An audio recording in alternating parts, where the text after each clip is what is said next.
तो मोदी की तरफ से क्या जवाब आया? जो उचित है वही करो। हाँ बोलो, यहां बड़े डराते हमारे को। अबे वहां पे क्या हुआ? मोदी जी बोले जो उचित है वो करो। ये क्या बात हुई? ये क्या बात हुई बताओ आप? जो उचित है वो करो। अरे बोलना था मार के उखाड़ के भगाओ उन लोगों को। बल्कि मोदी जी तो मिलिट्री के ऑपरेशन में एक्सपर्ट है, मालूम आपको? याद है? याद है? किसको याद है? फैजुल्ला, तुम लोगों को याद है? नहीं? फैजुल्ला हंसे तो कितना अच्छा दिखते जी।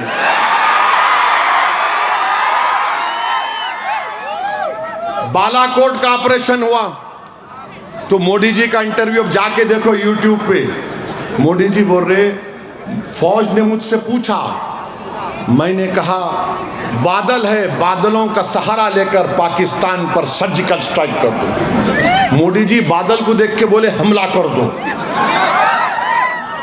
माने मोदी जी को शायद नहीं मालूम कि प्लेन का जो रेडार रहता वो दुश्मन को मालूम होता था। मगर मोदी जी बोले बादल है, मैं बादल देख रहा हूं दिल्ली से। बादल। अरे जब आप बादल देख के बालाकोट का स्ट्राइक करो बोले, यहां पे आप क्या बोल दिए? जो उचित है वो करो। मेरे दोस्त जो मंजलिस की दुश्मनी में काम कर रहे हैं, भारत के लिए जो उचित होगा वो करना पड़ेगा। भारत की एक एक इंच जमीन हमारे लिए कीमती है। नेताजी सुभाष चंद्र बोस ने, हैदराबाद के मौलवी अलाउद्दीन ने अपनी जानों की कुर्बानी इसलिए नहीं दी कि हमारी एक इंच जमीन पर कोई चीनी या पाकिस्तानी कब्जा करने की नजर उठाकर देखें। बताओ 56 इंच का सीना बोलने वालों, अब बोलो, अब बोलो। अब कुछ नहीं बोलेंगे, मैं नहीं बोल रहा हूं, वो जनरल साहब बोले। मेरे पे आके कल केस नहीं बुक करना, मेरी तकरीर के बाद जाके नहीं बोलना वो आए थे भड़काऊ भाषण दे के गए। अरे कैरेवन मैगजीन में जर्नल के नाम के साथ लिखा गया। अगर तुमको तकलीफ है उनसे जाके पूछो। ఇది ఇట్లుంటే ఈ పొట్టంతో ఎన్ని పంచాయతీలు అంటే నిన్న గడ్డ వేసుకొని వచ్చాడు అని వేరే ఏంది అసదుద్దీన్ ఓవైసీ గేమ్ బదల్ దేంగే అన్నాడు 11వ తారీఖు. అంటే ఏ గేమ్ బదల్ దేంగే అంటే ఏంది? అంటే కోసేస్తావా? నీ తమ్ముడు అన్నట్టు 15 నిమిషాలు పోలీసు వాళ్ళని పక్కకు పెట్టుండ్రి, ఏందో మేమేందో చూపిస్తామన్నాడు ఆ తమ్ముడు. ఒకసారి హిందువుల్ని కోసేస్తావా? ఏం చేస్తావు? గేమ్ బదల్ దేంగే అంటే క్యా హై, ఉస్కా మతలబ్ క్యా హై? కశ్మీర్లో హిందువులని కోసేసినట్టు కోసేస్తావా?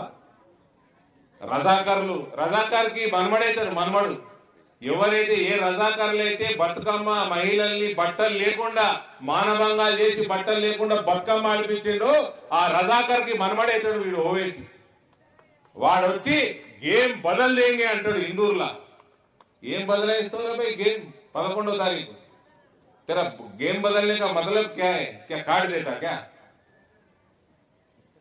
इसका मतलब क्या है? ఆలోచించు రవ్వా, ఆలోచించండి అందరూ. ఈడ గౌడు, ముదిరాజు, కాపు, రెడ్డి, మార్వాడి ఇవన్నీ కాదు. ఈడ మనమంతా ఒక్కటైతే మనం మిగులుతాం, మన పిల్లలు మిగులుతారు. కాషాయాన్ని ఢిల్లీలే కాదు, కాషాయాన్ని గల్లీలో కూడా మీరు బలపరచండి. మీకు డెవలప్మెంట్ కావాలన్నా, మన దేశం ధర్మం మనకి మిగలాలన్నా కాషాయాన్ని మీరు గల్లీలో మీరు బలపరచాలి. పుట్టి ఢిల్లీలో బలపరిస్తే కాదు. దయచేసి మీకు చేతులు జోడించి రిక్వెస్ట్ చేస్తా ఉన్నా, మంచి వ్యక్తి, 4 రూపాయలు ఖర్చు పెట్టినా సంపాదించాలన్న ఆలోచన లేని వ్యక్తి, ఇటువంటి ఆయన మీ ముందరకు వచ్చిండు. కులాలు ఇలాలు పక్కకు పెట్టుండ్రి, కాషాయాన్ని కోటేయండ్రి, భారతీయ జనతా పార్టీ కోటేయండ్రి, కమలం పువ్వు కోటేయండ్రి, నరేంద్ర మోడీని బలపరచండి. ఇక్కడ కూడా తెలంగాణ రాష్ట్రంలో కూడా 5 కోట్ల ఇండ్లు కట్టినట్టు దేశం మొత్తం మీరందరూ గూగుల్ చేసుకోండి. మీ పిల్లగాళ్ళని గూగుల్ చేసి చూపెట్టమనుండ్రి ఎన్ని కోట్ల ఇల్లు కట్టిండో ఆవాస్ యోజన కింద నరేంద్ర మోడీ. 5 కోట్లు దాటిపోయినాయి. తెలంగాణలో 5,000 లేవు. అటువంటి ఇల్లు మనకు రావాలన్నా మన ఇంట్లో ముసలోళ్ళైనా సరే పిల్లలైనా సరే బీమార్లు అయితే వాళ్ళకి 5 లక్షల రూపాయలు ప్రతి సంవత్సరం 5 లక్షలు. ఈ సంవత్సరం 5 లక్షలు ఇస్తారు, నెక్స్ట్ ఇయర్ మళ్ళీ బీమా అయితే నెక్స్ట్ ఇయర్ 5 లక్షలు దాకా ఇస్తారు.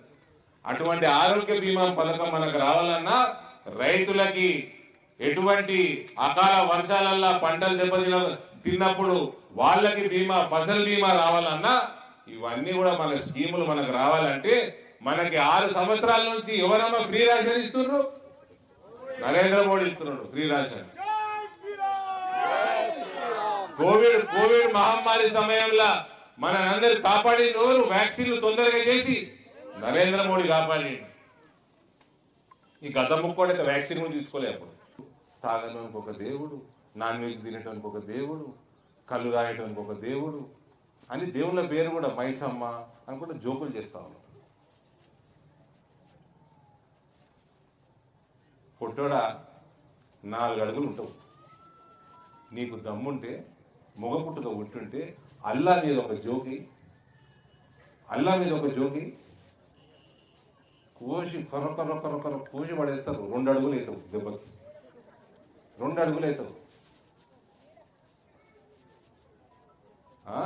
ఇట్లా మళ్ళా కుల రాజకీయాలు, నన్ను రేవంత్ గౌడ్ చేయండి, నన్ను రేవంత్ ముదిరాజ్ అనుండ్రి. అరే వ్యక్తిత్వం అమ్ముకున్నోడు కల్వకుంట్లోళ్ళకి వ్యక్తిత్వం అమ్ముకున్నోడు రెడ్డెట్లయితారు రా అని అడుగుతున్నా నేను. ఎట్లయితారు అంటున్నా. గిసుంటి మనిషి వాణి వీణ మీద జోగులేసే మనిషి ముఖ్యమంత్రి స్థాయిలో ఉన్నాడు అనొచ్చా?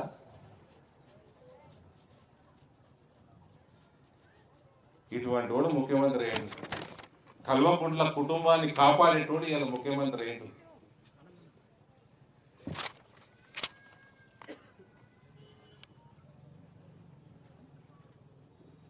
రీజనల్ రింగ్ రోడ్ ఎత్తాడట. రీజనల్ రింగ్ రోడ్ ఎత్తాడట ఇందూరు పట్టణానికి. ఉన్న బైపాస్ రోడ్ చక్కగా దిక్కులేదు, ఉన్న రోడ్లు చక్కగా దిక్కులేవు, మోర్లు చక్కగా దిక్కులేవు, స్ట్రీట్ లైట్లు లేవు.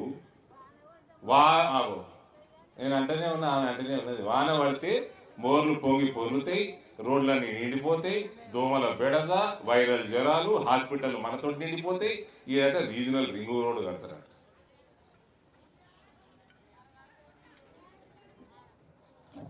ఏడ కట్టాడు? హైదరాబాద్. ఆడ కూడా కేంద్రమే కడితే ఈ లొటపీస్ ఏడ కట్టాడు. ఏమీ రాదు, చదువు రాదు, సంధ్య లేదు. ఇవాళ మాట్లాడి నిన్న మాట్లాడి ఆ జోకులు చేసుకుంటా దేవుళ్ళ మీద, ఆ అమ్మాయిల మీద సంస్కారహీనుడు అని కూడా రుజువు చేసుకొని పోయాడు నిన్న ఇందుకు వచ్చి. గీసిన రోడ్డు మన ముఖ్యమంత్రి. ఇక ఇటువంటి